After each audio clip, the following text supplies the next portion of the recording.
रानू चिड़िया बहुत ही दयालु और अच्छे दिल की चिड़िया थी। हमेशा दूसरों की सेहत का ध्यान रखा करती थी। रानू चिड़िया जंगल से नदी के किनारे से मछलियां पकड़ के जंगल में बेचा करती थी। सभी पंछी सिर्फ रानू चिड़िया से ही मछलियां लेते थे, क्योंकि रानू चिड़िया हमेशा फ्रेश और ताज़ा मछलियां बेचा करती थी। ऐसे ही रानू चिड़िया काम पे चली जाती है। चलो जल्दी से मछलियां पकड़ लेती हूँ। नदी से ताज़ा ताज़ा कश्ती पे जा करके रानू चिड़िया मछलियां पकड़ा करती थी। मछलियां तो इस दफा खूब सारी पकड़ ली है मैंने। लगता है नदी में अब ज्यादा मछलियां हो गई हैं, और वो भी बहुत ताज़ा ताज़ा है। अभी इनको ले जाती हूँ दुकान पे। दुकान पे जा करके इनको धूपों के साफ कर दूंगी और फिर अपनी दुकान पे लगा के रख देती हूँ। ग्राहक मेरा इंतजार कर रहे होंगे। मेरी मछलियां तो जंगल में सबसे ज्यादा साफ होती हैं।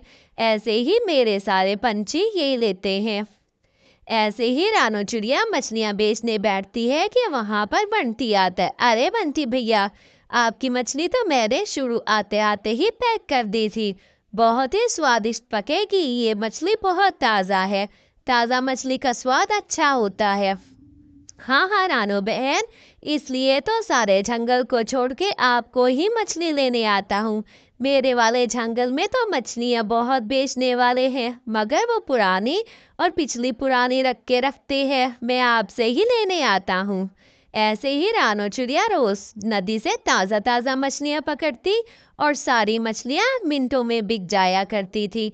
जो मछलियाँ बचती रानू चिड़िया उनको किसी को दे देती या फिर जंगल में किसी के पास रख दिया करती थी, ताकि पंछी दूसरे खा सकें जो गरीब हो। ऐसे ही रानू चिड़िया बची हुई मछलियों को जंगल में जाकर रख देती है, ताकि वहां पर जो भी बिल्ली कुत्ते आए उन्हें खा सके। ऐसे ही गरीब पंछी भी ये मछलियां उठा लिया करते थे। रानू चिड़िया बहुत दिल की दयालु चिड़िया थी। वो हमेशा दूसरों की सेहत का ध्यान रखा करती। हर दिन नई मछलियां पकड़ के बेचा करती। जंगल के सभी पंछी और सभी जानवर बहुत खुश थे, क्योंकि हर एक को मछलियां खाने को मिल रही थी। लेकिन सब पंछियों के ये खाने की वजह से रानू चिड़िया भी बहुत खुश थी। कुछ ही दिनों में रानू चिड़िया की दुकान कम कम चलती है। अरे मम्मा, आप मेरे लिए मीठा फल लाने वाली थी ना? आज मीठा फल नहीं लाई? बेटा, अब तो बहुत ज़्यादा मछलियाँ बेचती हूँ, लेकिन आजकल न जाने क्यों मेरी मछलियाँ ज़्यादा नहीं बिक रही। न जाने क्या हो गया है। एक सुना है जंगल में कालू और गोरी ने मछलियाँ पकड़ के बेचने की दुकान लगाई है, इसलिए बेटा। ऐसे ही उसी जंगल में गौरी और कालू मछलियां पकड़ के बेचा करते। अभी अभी ही इन्होंने दुकान लगाई थी। पुरानी मछलियों को भी अगले दिन बेच दिया करते थे। दोनों बहुत शातिर और चालाक थे। अरे जल्दी करो गौरी, कल वाली मछलियां भी रख दी थी ना इनमें।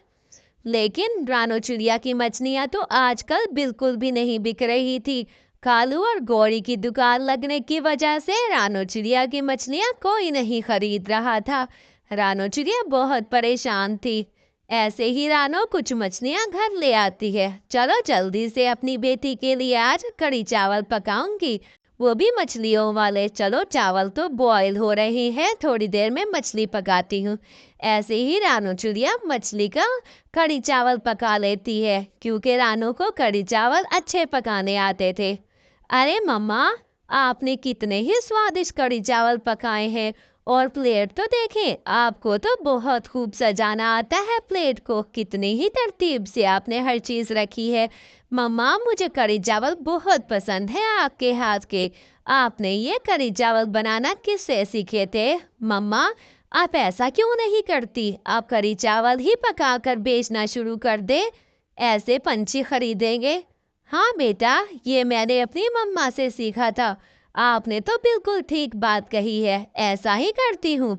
जंगल में वैसे भी ऐसे कढ़ी चावल कोई नहीं बेचता। मछलियों की दुकान तो आप कालू ने भी लगा ली है। ऐसे ही सुबह सवेरे मम्मा चिड़िया नदी से मछलियां पकड़ने चली जाती है। चलो मछलियां तो पकड़ ली है, जल्दी से जा करके कढ़ी चावल पकाना शुरू कर देती हूँ। ऐसे ही मम्मा चिड़िया अपने आंगन में कड़ी चावल पकाना शुरू कर देती है। कड़ी चावल की बहुत बड़ी देग पका ली है, सारे पंछियों को देती। अरे रानो, तुम्हारे हाथ के कड़ी चावल तो बहुत स्वादिष्ट हैं। ऐसा करो, एक मेरे पति के लिए भी पैक कर दो। मुझे तुम्हारे ये परों के जो कड़ी चावल है बहुत स्वादिष्ट लगे। ऐसे कोई नहीं बेचता। ऐसे सब पंछी रानू चिड़िया की बहुत तारीफ करके जाते। हर एक बहुत खुश था क्योंकि सबको बहुत पसंद थे। अरे ऐसे ही, अरे कालू जी, ये रानू चिड़िया ने तो मछलियां बेचना खत्म कर दिया है। अब तो उसने कड़ी चावल की दुकान लगा ली है। वो जल्द ही अमीर हो जाएगी। हम भी ऐसा ही करते हैं। कड़ी चावल मैं आपको पका दूंगी, आप जाके बस बेचना शुरू कर दे। ऐसे रानू के मुकाबले में हमारी दुकान लगेगी तो हमसे ही सारे पंछी खरीदेंगे। हम तो सस्ती सस्ती बेचेंगे, रानू की तो बहुत महंगी है। हम तो उसके बदले में कम दाम में लगा देंगे। ऐसे पंछी सारे हमसे ही खरीदेंगे। ऐसे कालू और गोरी दोनों ही नए नए मंसूबे बनाते रहते थे। दोनों एक दुकान लगाने का सोच रहे थे कि रानू चिड़िया के सामने ही अपनी एक कड़ी चावल की दुकान लगाएं। ऐसे दोनों कड़ी चावल की दुकान लगा लेते हैं।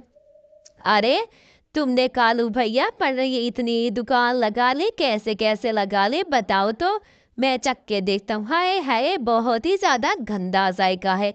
तुमसे तो अच्छी उस रानो चिड़िया की कड़ी चावल है। तुम्हें तो प्लेट में कुछ रखना ही नहीं आता, और ऊपर से खुशबू भी खराब होती है कालू कौवे की कड़ी चावल की। अरे जाओ जाओ, बड़े आए तुम जैसे पंछी। ऐसे ही कालू कौवा अपनी दुकान खत्म करके फिर मछलियां बेचना शुरू कर देता है। हाय हाय, काश मैं वो दुकान ही ना लगाता, इतना नुकसान हो गया मेरा। प्यारे बच्चों, लेकिन आप मेरी कहानी को लाइक शेयर ज़रूर करना और बताना आप वो कहानी कैसी लगी, कमेंट करके ज़रूर बताना। और चैनल को सब्सक्राइब करना तो बिल्कुल मत भूलना। और रानो चिड़िया के कड़ी चावल कैसे लगे बताना ज़रूर। बाय बाय प्यारे बच्चों।